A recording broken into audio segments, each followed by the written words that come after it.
আজ আবার ছোট বোনের ক্রাফট নিয়ে এসেছি। ও কি কি বানিয়েছে সেইটাই আজ তোমাদের সঙ্গে শেয়ার করব। দেখো, ও একটা ছোট্ট মিনি কিচেন বানিয়েছে। পুরো জিনিসগুলো কিন্তু ওর নিজের হাতে বানানো। কিচেনের নিচের পার্টটা কিন্তু খোলা যায়, আর ওখানে সমস্ত রান্নার করা জিনিসপত্রগুলো রাখা, আর এগুলো জলের বোতলের মুখ দিয়ে বানানো একটা হটপট, একটা সসপ্যান, আর এই যে ওপরে রয়েছে ওভেনটা, আর তার উপরে ডবল সাইডের টেপ দিয়ে লাগিয়ে রেখেছে হাতা আর খুন্তি। এখানে এটা বেসিং আর তার সঙ্গে কল। এটা এত কিউট হয়েছে। চলো এবার ফ্রিজটা দেখাই। তো প্রথমেই ফ্রিজের ডেকোরেশনটা দেখে নিলে, আর এর মধ্যে চলো এবার খাবারগুলো দেখাই। সমস্ত ডেলিশিয়াস খাবারগুলো এর মধ্যে রয়েছে।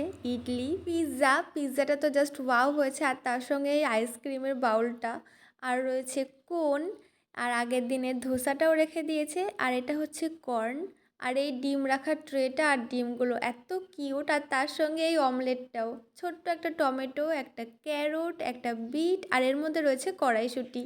ছোট ছোট শীতকালে যে আমরা কড়াইশুঁটি খাই সেগুলো, আর রয়েছে দুটো চিকেন ললিপপ, একটা চিকেন ইন্টারনেট, চিকেন হটডগ আর বার্গার। এই সমস্ত খাবারগুলো ও একাই বানিয়েছে। কেমন হয়েছে জানিও কিন্তু। বাই।